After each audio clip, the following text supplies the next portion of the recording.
Hey, I'm Bobby Haltman. It is time to Drigger up. We're here at Driggerfest. It's October 1st, and it has been outstanding. Here's the big close. This is what you've been waiting for all day long. Phil Ambrose is just off camera, so I'll be bringing in the big gun in a little bit here to talk about something that he is unequivocally the leading voice in the American Fire Service on today, and that is hazardous materials, gas detection, and the dangers of gas on the fire ground. And I got a quick shout out to my friends here. We're down here in Houston, Texas at the Draeger Safety Headquarters. It's been an amazing day. Now this next section is going to get kind of wonky. And I'm not gonna back off on that. And Phil and Paul, you met Paul earlier this morning.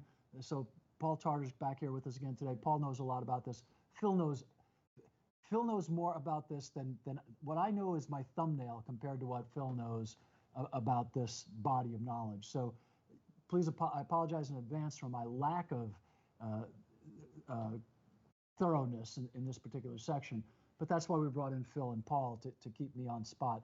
But this is so damn important, seriously. And I want to thank my friends at Draeger for allowing us to put this section in here, because the amount of men and women in the American Fire Service who are suffering from cancers, from autoimmune diseases, from all types of problems with their health that stem from exposure to toxic materials is just off the charts. And we're just starting to get a handle on it, right? We've been talking about cancer for a long time. We've been talking about autoimmune disease for a long time. We've been talking about all of these things that are afflicting us as an industry. And there's ways to mitigate it. But you've got to be able to identify the problem, and you've got to be able to understand what you're up against. And Phil and Paul can help us to start breaching that threshold, right? Because I'm sick and tired of hearing about another firefighter coming down, with RA, or another firefighter coming down with a cancer, or another firefighter coming down with, psoriasis or some other debilitating disease. And I think we're just beginning to, we're at the beginning of our understanding. And I know that I've been preaching this, and many other people, my great and dear friend, one of my dearest friends in the whole world, Mike DeBron, we've been screaming about firefighter cancer for 20 plus years. And I'll scream about it till the day I die. It's as real can be.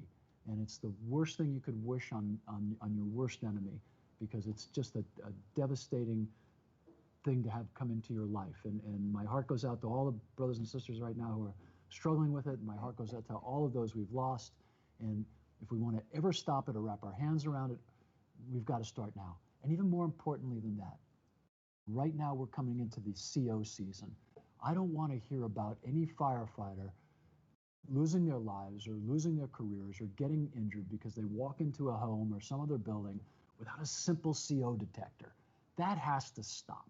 Just has to stop. So I'll stop preaching right now, but I do want to say hi to Phil. I'm sorry I get riled up about this stuff.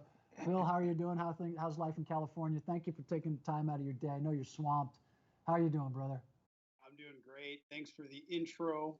Not sure I deserve all of that. Thanks for the shout out for the Firefighter Cancer Support Network. Mike DeBron and all of his crews are dropping water on all the wildfires we have out this way. It's been a busy season, but happy to be here. So Mikey DeBron, he's a helicopter medic with LA County, and the helicopter medics do. Boy, you talk about a title that doesn't cover the job, right?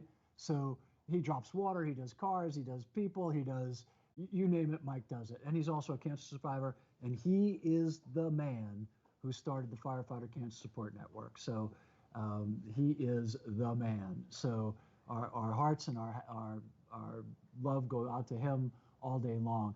Phil is currently a battalion chief and doing a great job out there in California. And you probably know him best from Hazmat Nation. If you don't know Hazmat Nation, go to Hazmat Nation and take a look at all the work that Phil has out there for you to learn. It's an incredible site. And back again with me is Paul. And Paul's a product manager for our friends here at Draeger, also an active duty firefighter, Task Force 1 firefighter. So these are real deal guys here. So we're going to break this down, right? We want to break down the problem of gas detection on the fire ground. And Draeger's been asking guys, they've been asking Phil, they've been asking Paul, they've been going around the country asking guys and gals, what are you looking for on the fire ground? How do you want to deal with it? And Phil broke it down for us pretty well. For years, Phil has been saying the fire ground is no different than any other hazmat scene. You've got three zones. You've got the hot zone, the kill zone, the hot zone where bad things are going to happen if you go in there unprotected and unaware. You've got the warm zone where you can do things like decon, you can do things like, getting ready to go in, you can stage some resources. And then you've got the cold zone or the outer zone where you can put the command post and all the other things, the rehab area and things which have to be safe. But identifying where those things are, that's the wickedly complex problem. And how do you keep it that way? And not just on fires, but on any other type of incident that involves the release of airborne or or even cloud-borne materials, particulate materials, or gases. So before we begin, we've got a short video that we'd like you to look at about the problem and about some of the Draeger solutions. And then I'm really going to turn over the majority of the conversation. I'll be in there somewhat to talk about some issues with toxicity, but I'm going to really rely heavily on you two guys to carry the ball home on how do we use these devices and really make a real difference. And there's a really neat game changer. You're going to see it in this video. Paul's going to be able to explain it really well. There's a really big game changer tool that they're just releasing today. You'll be able to order it if you're interested in it. And it's something that they've been asking people like myself and people like Phil and everybody else to get into the market. So it'll be cool. And if Sam, if you don't mind, if you'd roll the hazmat video, we'll take a look at what Draeger's doing with gas detection.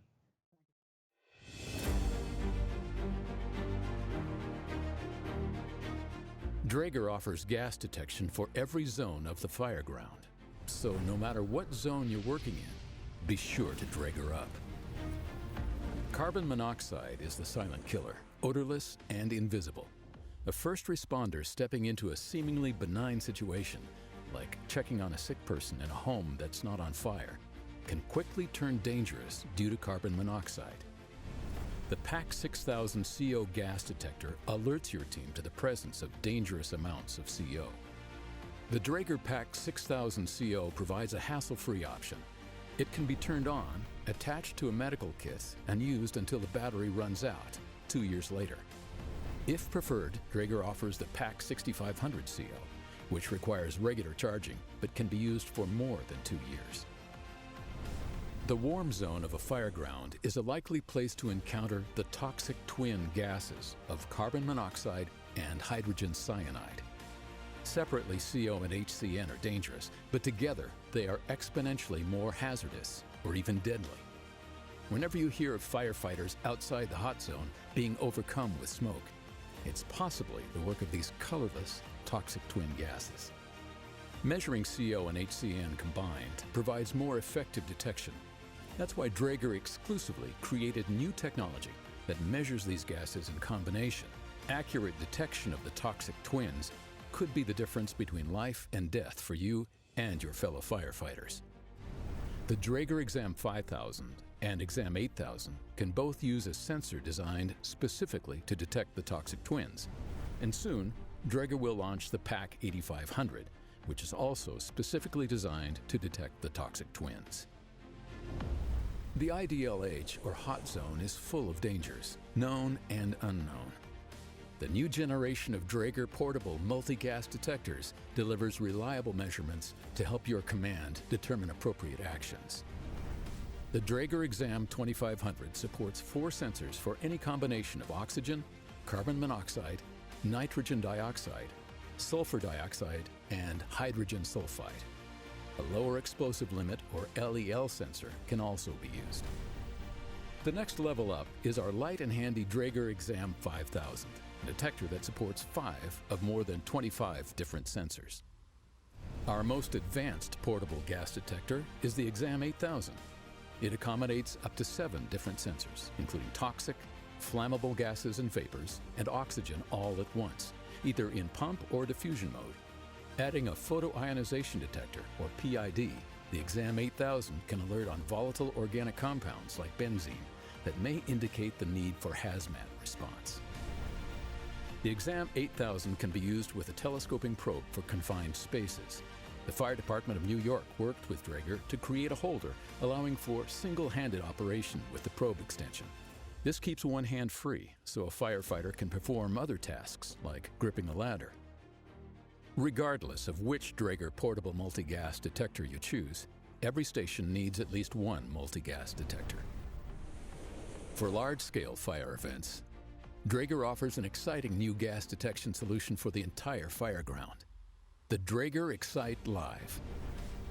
The Draeger Excite Live is scalable, monitors 8 different hazards, including toxic gases, flammable gases and vapors, volatile organic compounds, and radiation.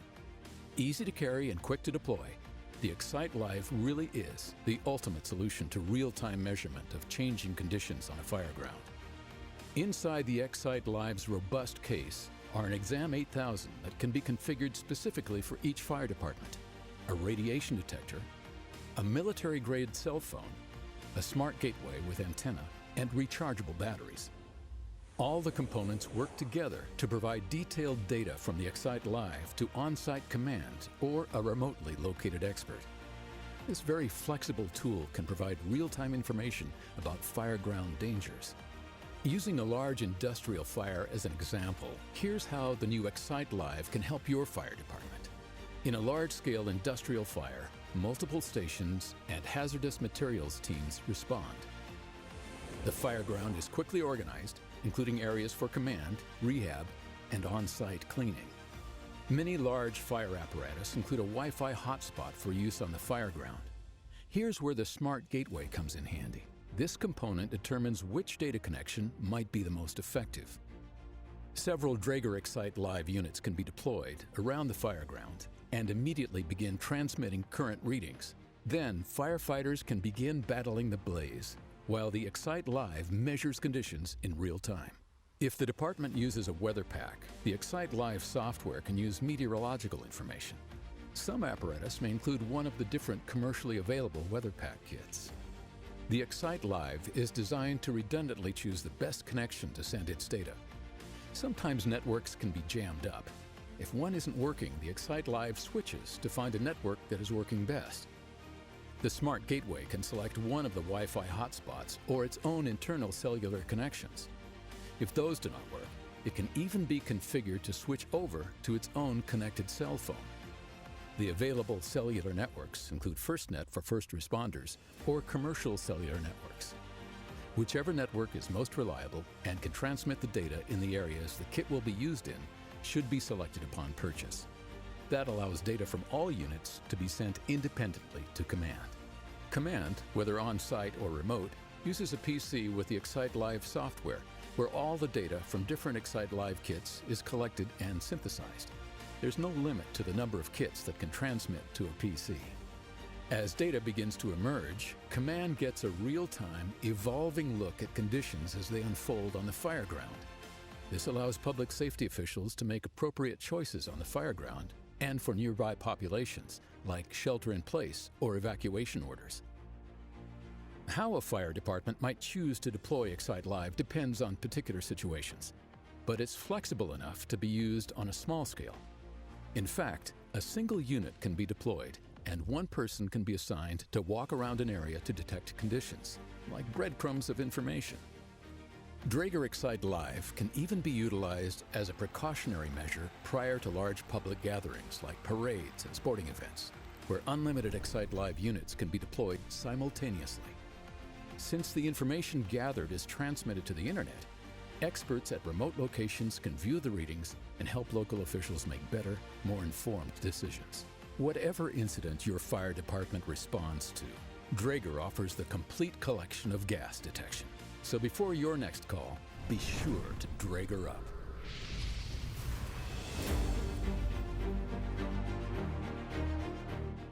Hey, Bobby Halton, I'm back here, and it's time to Draeger up. So we're talking gas detection. That video had a lot to unpack. We went all the way from single gas CO, all the way to 7 gases, multiple kits, big area, events. So let's dial it all back. Let's take it down to our world, and let's just talk.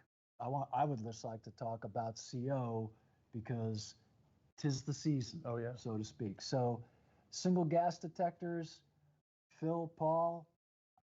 I'm gonna start, Phil. You, a must-have. I don't see anything else. It is a must-have because it's an easy one. It's simple. It's a single gas. You could use them on any EMS call, any just first in run that you're going on, and really stick out. So at least you have it. It's going to alarm. It's gonna give you an idea of what's happening.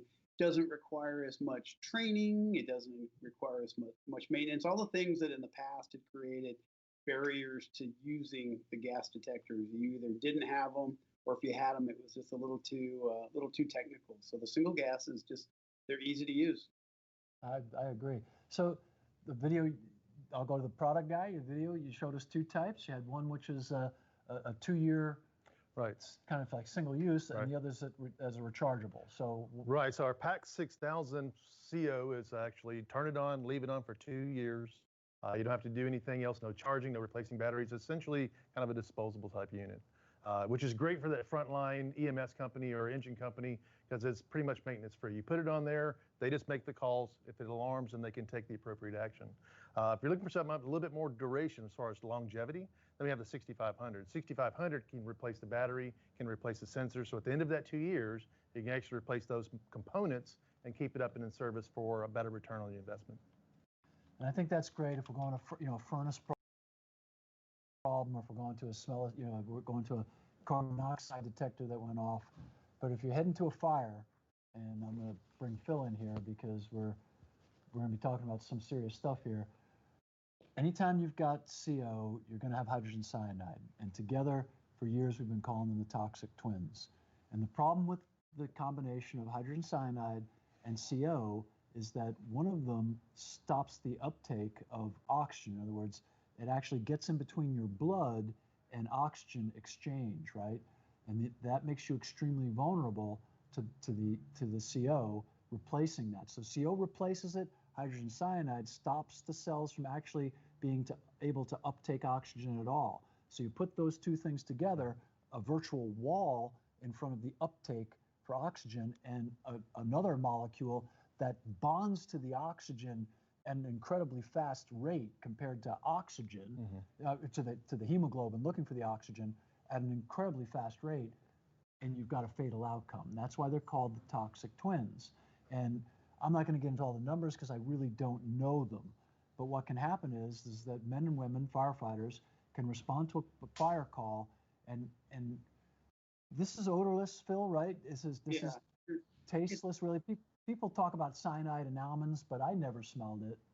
It's just going back to the straight up CO. It's odorless, colorless, all of those things. You're not going to see it. And even on a fire scene, we're used to seeing the smoke billowing out, whether it be out of the eaves or whether it be out of the windows. And the perception is if you're not directly in the smoke, you must be okay. And then you look at all the studies, and no, you're actually really not okay. And you actually might be worse off, because when you're in the smoke, you'd probably be choking, you'd probably be putting on your SCBA. So those that get real comfortable, 20, 30 feet away, they're still going to be not only CO, but the HCN, which aptly named the toxic twins. And yeah, the saying of cyanide smells like bitter almonds. I mean, does anybody exactly know what bitter almonds smell like? Because I don't. So at least you have something there that you can monitor and see the unseen. And in this case, I look at it as it might not be your primary op. When we're talking about an EMS run, having a CO detector, and you're going to a CO call, that's your primary operation. You're looking for the leak. If you're fighting a fire, the fire and the rescue problem is your first issue, but you're BA'd up. So down the line, when you're thinking about things like salvage, and even before, you should be looking around and assign somebody to be going, hey, wait a minute. Now we got guys that have come out, second crew's gone in, they're starting to take their equipment off. We need to monitor that air and get at the appropriate distance. So we're not doing anything. We're not taking away from the firefight. We're just being smarter where we stand and what we do when we're outside of that structured fire. So I think what's before I bring in the expert talking about parts per million and stuff, and we know a lot of you folks out there. Again, if you have really in-depth questions, you want to get a free T-shirt, go to that Ask an Expert button, click on that. They're still standing by. As a matter of fact, they're going to be here till 6 p.m. They're going to stay online till 6 p.m. Eastern. Right. So 6 p.m. Eastern, they're going to stay online answering your questions. So you're going to have folks in Canada and the United States questions about anything we talked about, SCBAs, training towers, and gas detection. So free t-shirt, get your question answered. But one of the things I just want to talk with Phil real quick before we bring in Paul to talk about parts per million. And we know a lot of the men and women who asked for this section or signed up for this section are technicians. So they want to hear about parts per million. They want to hear about operations. But from just the fire standpoint, Kurt Verone and Providence, Rhode Island guys had a really interesting fire where the pump operator who was outside the fire, and I don't know how far he was, but I'm going to make up a number, 50, 60 feet, whatever he was, he and several other firefighters there got overcome by hydrogen cyanide poisoning at a fire. And this has got to be 20 years ago, Phil, 15 years ago, 15, 20 years ago. By the grace of God, some doctor who was studying hydroxycobalamin was at the hospital that they were brought to, completely coincidentally, and was able to intervene with hydroxycobalamin, which is the antidote, it's what's in the cyanide kit, and save their lives, basically. Otherwise, those men and women would have ended up in a hyperbaric chamber for months and weeks and weeks, and may not have survived. I mean, but so it's a really important, wickedly complex problem. The problem with hydrogen cyanide, and I'm going to bring in Paul and Phil and let them talk about it, is when it comes to detection, it's the half-life, right?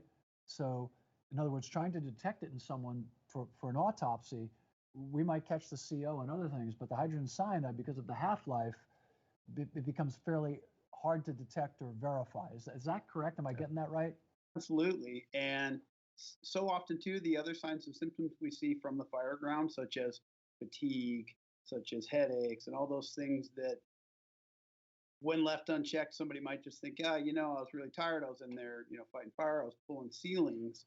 And they don't relate it to the fact that they may have had an uptake, and any uptake, and just like it can be an extreme dose that gets into our ideal H, which we're all very familiar with, but it could be a mild dose that's happening over time, and then it's accumulating. And not just the effects of having a battalion chief nearby. So, I had to throw that out for the battalion chief. Oh, yeah. So why don't you give us a little rundown on alerting and levels? And Yeah, so most of us know that the carbon monoxide alarms at 50 parts per million, and hydrogen cyanide alarms at 4.7 parts per million. And that's how we do our measurement. But those two things, when you combine the two, we don't get the same toxicity levels with the combined of them. So what we do is we look at probably 30 parts per million on CO and 1.9 parts per million on hydrogen cyanide. With our toxic twin sensor, though, with this new product that we've had it in a couple products for a while, we've got a really new one coming out. We're able to take both of those levels that wouldn't alarm individually by themselves, but because of the combination and the formulation, we can give you an alert of the toxicity of those two things early on. So what's the name of this? What's the name of this toxic twin detector? It's the Toxic Twins sensor. Is it really? Yeah, it's just a CO-HCN sensor that actually has a formulation built into the software that actually does this measurement and algorithm and actually gives you this alarm point. It's available right now in either some of our monitors, but soon coming out, actually this month, as a matter of fact, we'll have a new single gas 8,000 pack unit that'll have that CO-HCN sensor in it. Wow. Yeah. So I feel like a marketing genius, Phil. I actually, you talk about the blind squirrel theory. My goodness. So toxic twin detector, Draeger folks will know what you're talking about. I don't understand why we wouldn't want to have one on every company. I just don't. How hard are they to use? I don't know. I've never seen one. Most of them Turn it on. Just turn it on. I think the key thing is, I feel you probably agree with me, is just using the equipment, using the monitors. If you're not monitoring for it, then you don't know what you're being exposed to. Okay, so it's almost like a perfect segue because I want to talk to Phil about gas detection. Okay. So I'm sold on this time of year, somebody ought to have a CO detector on them. If it's a fire, somebody ought to have toxic twins. Mm-hmm. But Phil's been beating me up for years over 4 gas sensors, and I have never been smart enough to work them all out. So let's go there. Phil, take it away, man. This is your wheelhouse now. Yeah, and the 4-gas has been around for a while. I mean, depending on how long you've been on the job, the hazmat team has had various sizes and shapes of 4-gas detectors. And one of the things that did happen is it became always a hazmat operation. We don't touch that because it's hazmat. But I know at least now in LA County, every single frontline apparatus has a four gas detector. It's the region decided that, and it wasn't for the hazmat team. It was because the information you're going to find on that detector is critical to, fire ground monitoring. Not just the calls we talked about, like a CO call, but and we mentioned the fire ground call, but having those four gases, and then if used properly, you should be able to narrow down quite a few scenarios. Which one we haven't talked about yet would be oxygen deficiency, which there's calls that will never come in as a hazmat, whether it be a below grade CO2 incident like they've had all over, but the famous one in Phoenix with the CO2 leak that displaced the oxygen.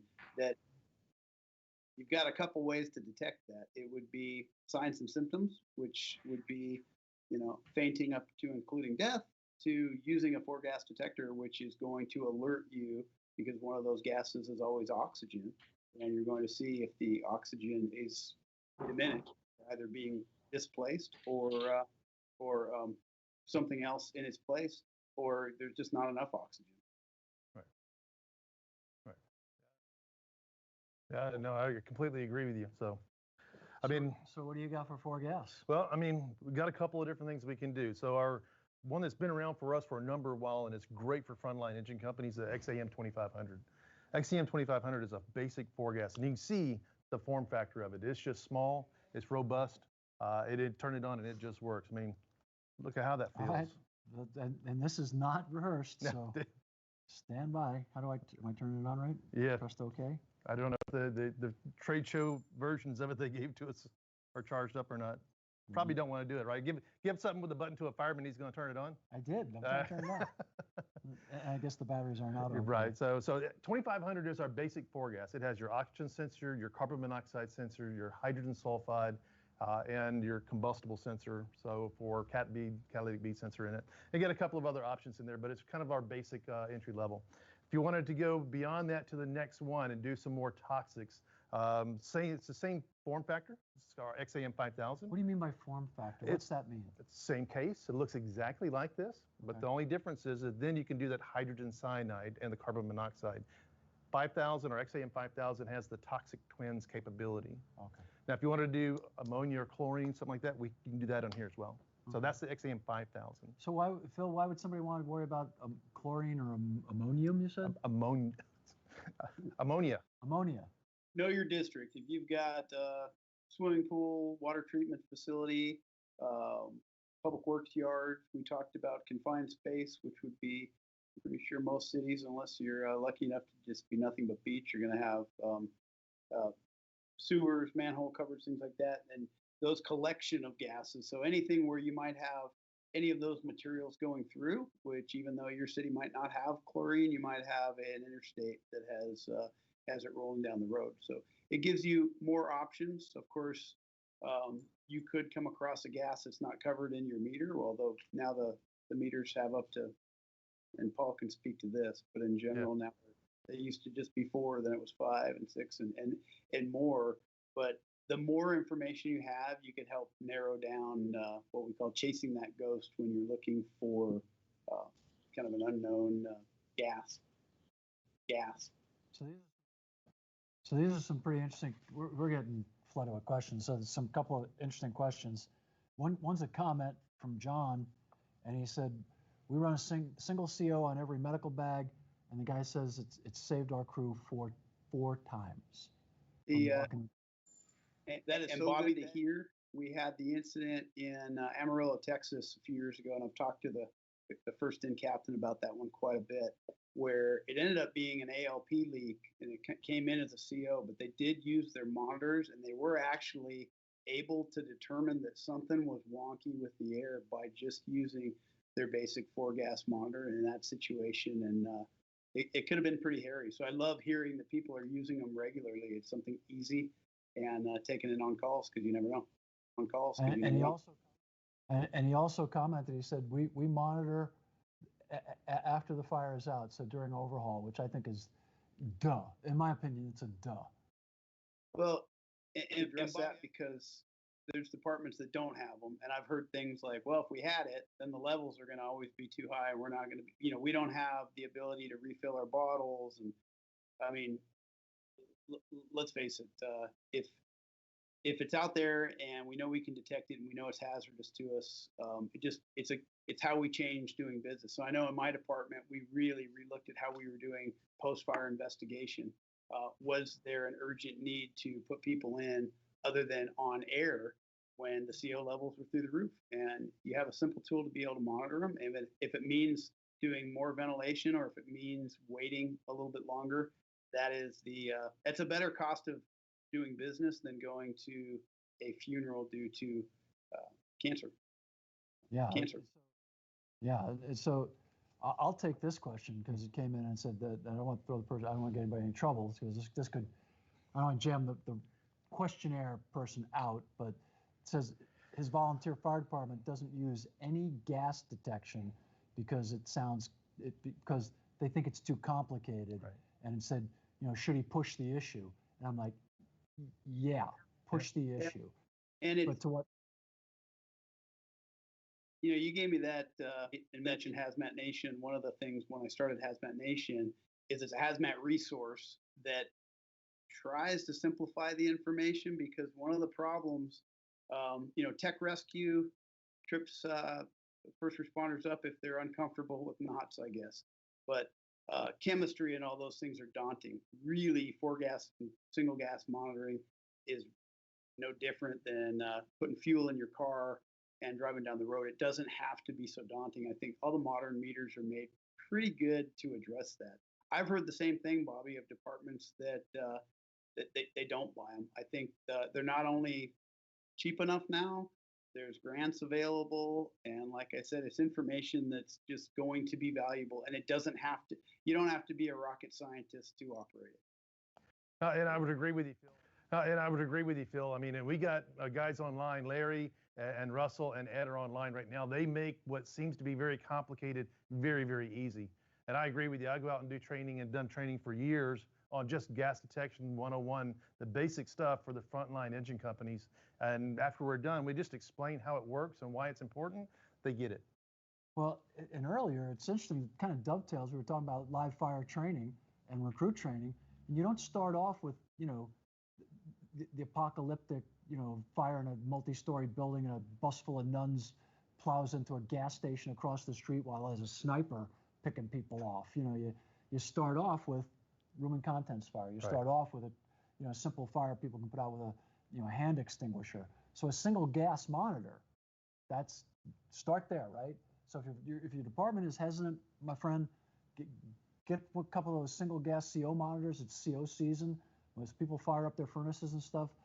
Out here, Phil, in this part of the country, the weather changes with the seasons. Like we have 4 of them.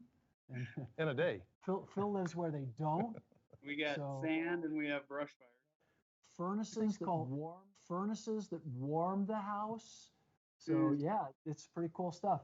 So anyway, so this is the season when people are going to be firing those things up, and you're going to have CO issues. They're going to happen, and then you're going to have people when it starts getting colder who have financial difficulties, and they're going to be using their stoves, and it's going to happen. So let's protect our crews. Let's not become the second victims, right? So, and I would say my recommendation is get a single gas. This is before we go on to your other gas detectors. A guy, this came from Canada. Great question. Says I live in Canada. It said how do the Draeger tools? I guess for you, Paul. Right. How do the Draeger tools hold up to 40 below? 40 below. That's not in Texas. So no, our units and sensors and everything else are tested to -40 C. Are they really? Oh yeah. Because we have a lot of customers that are up in that Arctic Circle area. They're up in northern Canada. They use our gas detection all over the world. So we have to be ready and tested and to go for all climates. Wow. As a matter of fact, I mean, if they have questions, we have Canadian members on there, probably on the side, that can answer that question for you. So they're ready to talk to you about your specific region or environmental area. So someone wants to know, and Phil, back me up. I kind of ranted about it earlier, but it's an honest to God question. are the toxic twins really that dangerous? Absolutely. I'm also a paramedic, so I've seen the effects of it. And of course, it's, you know, where we luck out is if dilution is the solution to pollution. So if you had a minor uptake that might cause you cancer down the line, and now things have been ventilated, and you go, oh no, it's not so bad. And you go, at the end of shift, you've got that metallic taste in your mouth and all the other good stuff we're used to from the other one we didn't talk about was vehicle fires, which probably have more condensed toxic gases in one place for saving a piece of metal that's going to end up salvaged or in Bobby's driveway being rebuilt. It's serious. It's something. It's often misunderstood at the time regionally. If somebody's going in for rehab and they do end up getting transported, it wasn't always the primary thing, but to think about from fire scenes. But talk to some of the industrial guys that are out there that have experienced various chemical uptakes and see what they think about it, especially if they've been on oxygen therapy. So I'm trying to keep the questions are coming in, and a lot of them are coming from the video. So I apologize if I'm to you two guys because I'm all over the place. So I apologize a little for that. So now this has to do with multiple gases, and the question comes from a guy named Mike, and he said, should we have multiple gas detectors on scene, Phil? And should we continue to do that? Should we just continue to do multiple gases after the fire? Any operation, you're going to need your plan. And what's your point? I think the multi-gases that I have used from experience, because one of the things I'd rather speak about what I've actually done in the field is downrange monitoring. So if you have children that you need to decide whether to shelter in place or evacuate, you can do that based on your readings. And of course, the more serious it is, you are going to be calling in some of the heavy hitters. You may have some help from your hazmat team, but right off the bat, at least you get that reading and recording it. So yes, on that question, but with a systematic plan, just like anything else, just like how you're putting the box around your fire, whether it be a wildland fire or a house fire, you're now looking at it in terms of what's my wind direction, where's my highest probability of concentration of this gas, taking in mind did it float and did it sink somewhere in this release, and now I'm concerned about a below grade, all of those factors. So monitoring, doing it systematically, and documenting what you did. And if you get readings, then at least it's giving you clues on what to do next and who to call in. So when I was watching the video, I like the fact that having worked at Ground Zero and having gone to other collapses and things in the past, being able to get probes in to areas prior to us sending folks down in order to get gas readings. It's the famous story. Breathing apparatus really got a huge boost, unfortunately, from a New York City firefighter going down into a basement fire, and before he was ever able to even crack the knob, was overcome by toxic gases and just collapsed. And that kind of got New York City going down the road of self-contained breathing apparatus, and this goes back to the 30s and 40s. But nonetheless, I like the idea about being able to extend probes out and below grade and for gas and all of that. We kind of hit the single gas, and we've been talking a lot about the actual fire ground and the fire scene. So let's back out a little bit more. Let's talk about decon, rehab area. Having worked with UL on the studies, I'm really, really aware of the fact that I'm 30 feet away from just a training fire, and we're picking up readings of gases, toxic gases, that were high. I mean, you didn't want to be where we were. And so, and it was interesting. And then 20 minutes later, because of wind direction, barometric pressures, and everything else, that situation may have changed. Right. So I like when we're watching that video, and I don't want to get too wonky right away. So I want to keep it like just the fire ground, you guys, for a little while. I set up my fire. I've got, say, maybe 3 engines, 2 trucks, a small, maybe 3-4 story residential going, multiple family kind of thing. So that Excite thing that we saw, um, how does that work? Because I'm trying to wrap my head around what does that really do on the fire ground for me before you get. I mean, I kind of get like if we had a Houston oil explosion Right. and all that, or Yankee Stadium, and you're worried about terrorists. But again, I like to start small. So, and I saw the firefighter bringing it out to the fire ground. And I'm not kidding. I can't wrap my head around how does that work for me? Like if I just put it in one place, is it just telling me like that one place? How's that work? Yeah, if you put it in that one place, it tells you what the readings that you're seeing in that one location. So if I put it by the command post or say the rehab area, Right. So you can do that, or you can put it downrange if you have an adjacent, maybe a multi-story family dwelling. Again, that next building over, are they being exposed to contaminants? You can put it downrange there. So it's shelter in place, or are you going to do an evacuation? okay, so I'm following everything pretty good, like the handhelds. I get that, and, Right. and I know you want to show some folks this one. I think that's good. Go ahead and do it, because I'm trying to wrap my head around. So it'll tell me that. So it's basically like having that, but it's stationary. So I'm trying to figure out what's the better option for me as a fireground commander in a small department, a small volunteer fire department. Should I be looking at one of those? Or should I be looking at one of these, or what should I be looking at? Well, I think Phil pointed it out. You need to know what's in your response area, depending on what the toxics or your hazards are. And it may be that in your area, a single gas carbon monoxide with maybe a couple of 4 gases, depending on how many apparatus you have, are perfectly fine. But based off of any other kind of information you have, that you know it's in your area, like Phil said, water treatment facilities, other warehouses with other chemicals and storage, you may need something else like the Toxic Twins, or you may need something like the XAM 8000 that can do up to 7 gases, and it has that photoionization detector in it, so we can do broad bands that are not specific sensors. Yeah.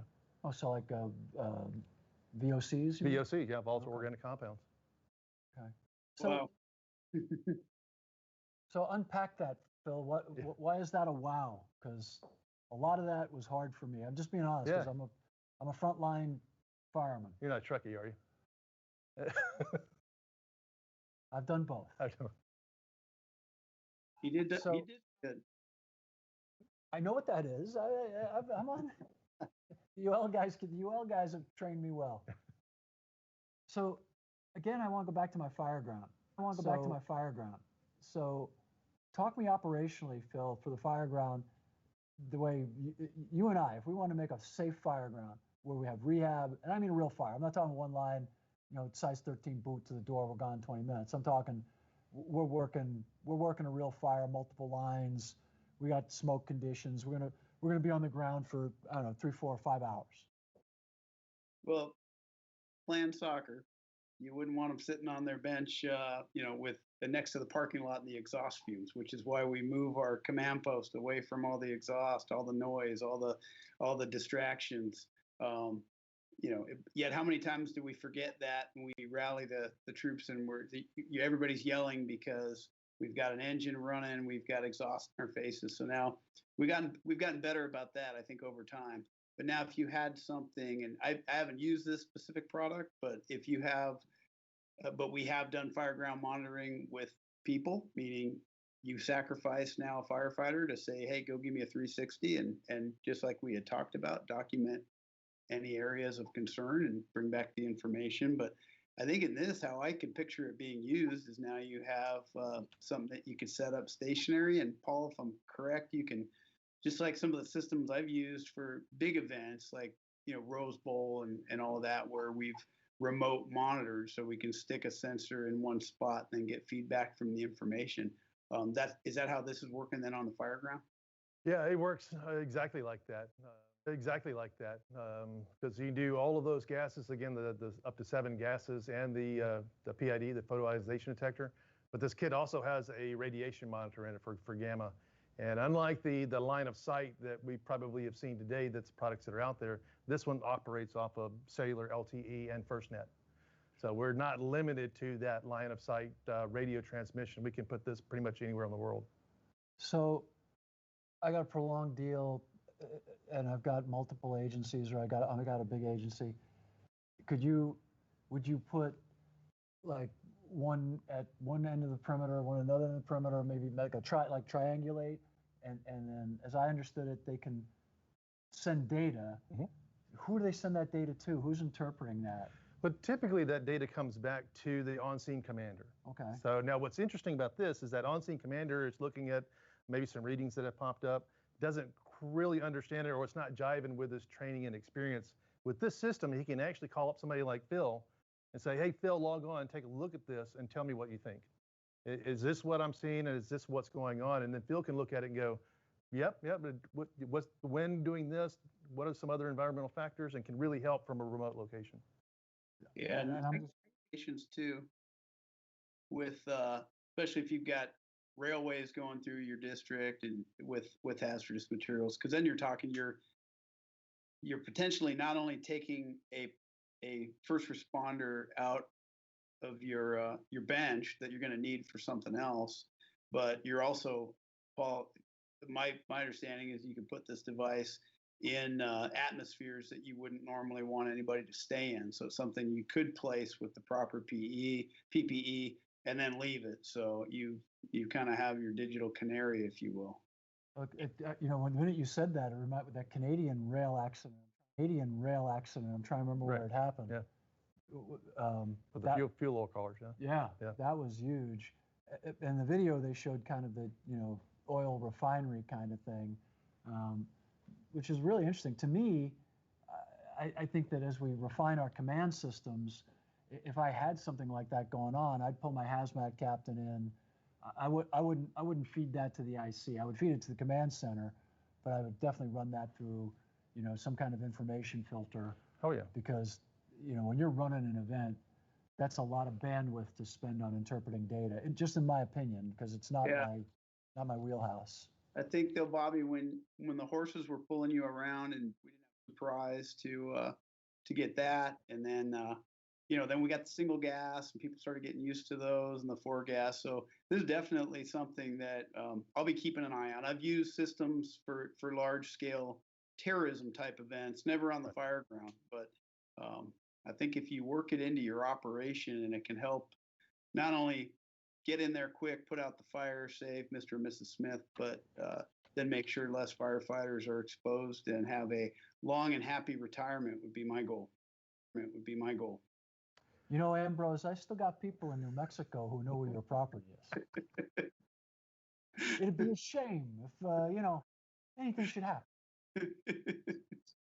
So here's one cool thing, real quick for you, Phil, is that this is the monitor that goes in that X-Sight kit. It's also the same monitor that you could use on the engine company, the hazmat team. So you can use this one daily in and out, and then when that actual big event comes up, you can just put this right in the case. So I'm going to And get use out the of the same way monitor. and let the two wonks talk about Yeah, what is that thing. That's Paul. That's a good feature, because various deployments of that, but seems like now you're getting Because I mean we don't. Because I mean we don't. No, you're familiar with the other product that actually. So this is what's in the kid came out. He had the box. Right. This is the filter that was in the box. Right. This is the monitor that's in there that's doing the photoionization detector and the multiple toxics. Okay. Then we also have a separate radiation monitor in there.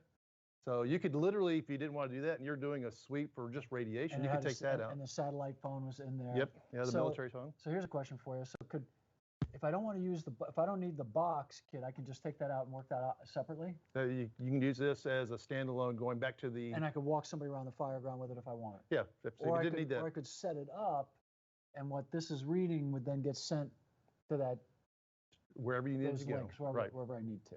So that comes in that. Right. So the box. kit comes with an XAM configured how you want the sensors, right? So you define which sensors you want in the system. But in that event that you don't need that, you can take this out and remove it and use it as a handheld. Now, I'd be this one, and that on the single gas and the four gas, we could bring that more to the fire ground without making it so daunting. This one definitely, Paul, I think would require a little bit more training, a little more expertise behind it. But once you get used to deploying it, it's definitely information. I know from working in a region that has, we're a UASI region, so we have large events and we have areas of concern for all of those, including the radiation that you might not think about in some other areas of the country. That looks like that could be a good deployment as part of the regular op.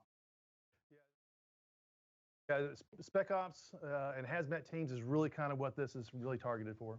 So, that brings up a good point, and I was not around with the horses, Phil, but I was around when we first started doing. Seriously, I was around when hazmat was kind of a new thing, and I did work on a hazmat team.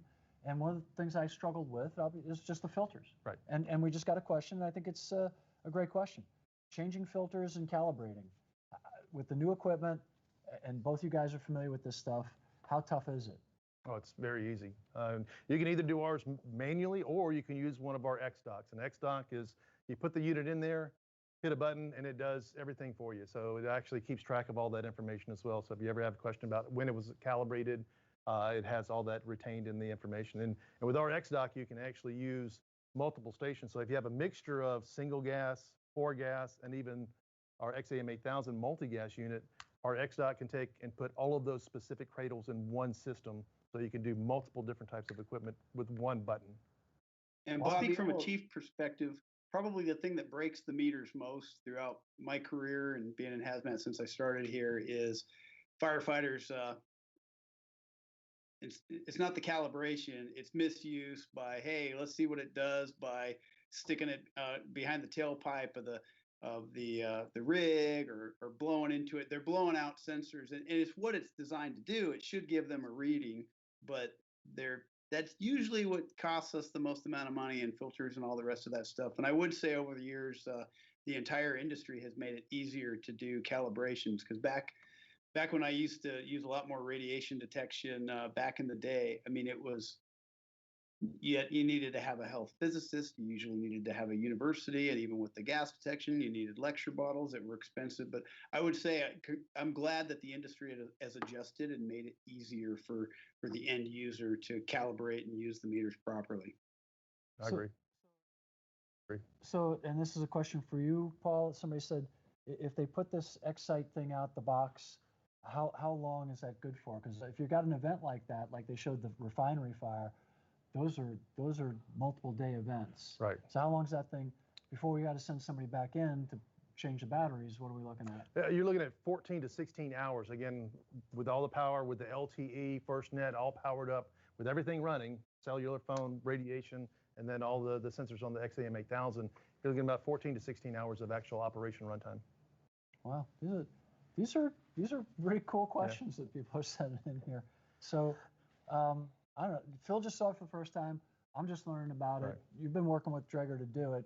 We've always looked for something to get it onto the fire ground. And so I'm just going to throw it to Phil. What do you think? What do you think about? Do you think a fire department Excite is a smart idea for fire departments to start thinking about having one of these remote monitoring units? I always break it down into what's a primary and a secondary op. I look at this one right now without really getting hands-on with it. It's definitely a secondary op, meaning for an emergency, meaning whether it be your commercial fire, you're going to be focusing on your large diameter hose and getting that in place before you're worrying about monitoring. But if you're going to be in a position where, and I spent time last year as our emergency manager, where your EOC is getting opened and your city council or your city manager is going to be asking you, hey, how safe is this plume that could be smoke and fire, and it could be a toxic gas? And this scenario doesn't have to be in the LA region. It could be out in the middle of anywhere. So if you potentially have that issue, you probably should be considering this. And then it would be your secondary operation, which is setting the system up, secondary to dealing with the primary emergency. I could also see the application to just events. The expectation now, as we're all risk. I know my department, I'm not sure if everybody's adjusted yet, but we're paramedics, we're USAR, we're hazmat, we're all risk. And the expectation by the public is, you're going to show up at our high school football game or our Rose Bowl, and everybody in here is going to be safe. And so those are things to consider, what your public is going to expect out of you and what you might have to have in your quiver.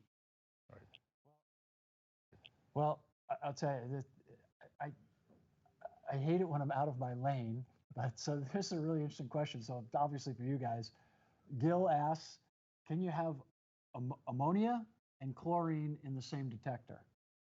So the quick answer from at least my side is yes, you can. but there are some cross sensitivities and interferences with those two sensors. So, Russ Warren is our guy online right now, and he knows this inside and out. And Phil, you have anything? It's been adjusting faster than, because anybody that's been around it long enough would remember that things like that weren't possible.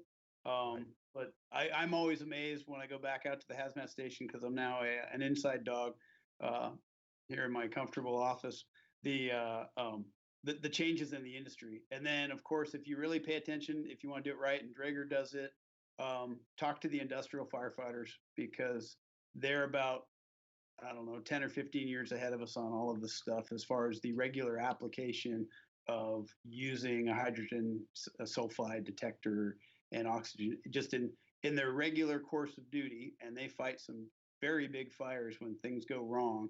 They're using gas detection all the time. So if you are anywhere within driving distance for a beer or for a training session with your industrial firefighters, I would hit them up. Exactly. So I'm going to impress you guys, because we're getting near the end. So I actually got a question that I can answer, which is pretty darn good. And it's about the single gas carbon monoxide, the 5000, right? Right. That's the single gas one. And my answer to Adrian is, yes, Adrian, there is a Santa Claus, and you can clip it to a firefighter. I think that'd be a smart idea. Seriously, you can clip it to your duty uniform. You can put it on your belt. You know, we all wear, you know, the medics all wear the little holsters with all that stuff. You can clip it to your belt. It's just like a cell phone. It's got like a clip, but I don't think it's a bad idea. I would. I mean, rather than getting jammed up, if I would. Yeah, the PAC and the XAM 5000, right? yeah, both can go with this large clip. Now, we wouldn't want to wear that into a fire, right? No. So this is only afterwards, overhaul, I'm talking whatnot. you getting a CO call. Yeah. You know, right now, if you're going to a fire, you're not going to wear your street clothes. Obviously, you're going to put your gear on. You're going to bunker up. Right. Put your battle rattle on. So, but you could. There's no reason why a firefighter shouldn't wear one of these, right? No, man. Now, being familiar with it, because if you got one, it's just like any other piece of equipment on the apparatus. If you're not checking it daily and using it, you're useless. So what I've told our personnel, that because we have 4 gas detectors on every apparatus, take it in on calls that aren't the CO or the gas leak call. Just take it in, get used to firing the thing up and hearing how it beeps. Because usually, just like I said with maintenance, it's improper use of playing around with it that's more expensive than the calibration. Use it, get it on scene, and be familiar with how it beeps, how long it takes to turn on, and it's that simple. Because if you knew it was something that could give you information that could potentially keep you out of trouble, why wouldn't you? I agree. And you know it. So I really did learn a lot, seriously, getting ready for this event and paying attention to some of this. So I really do like that. One of the things that I did learn while I was here, and which I thought was interesting, is that the Draeger folks actually have a product that you can check the air quality of your bottles. And my world's the fire ground, right. You know, and I don't make any bones about it. I'm proud of it. So I didn't know that was available. That's our AeroTest. I mean, we can actually AeroTest. We can actually take a colorimetric tube and test like we have to do for our compressors and our cascades on each individual bottle. Right. We can do that with a colorimetric tube now. Oh, that's really good. Yeah. And so it would look for bacteria and contamination. It's oils, waters, those kinds of things. Okay. I think that's really cool. Yeah. I would do it because I'm that kind of guy. I'd want to know it was clean. Yeah. And don't you ever talk about car fires again, Ambrose, or I'll come and I'll hurt you. I was the only guy that ever cried at car fires. People say, "What's wrong with you?" It's a car. Oh God, it's a car. I love cars. So hey, listen again. The product engineers are going to be hanging out till 6 p.m. Eastern, and here's your chance to talk to people like Phil and talk to people like Paul. I'm sorry. And talk into the camera, Mr. Producer just told me.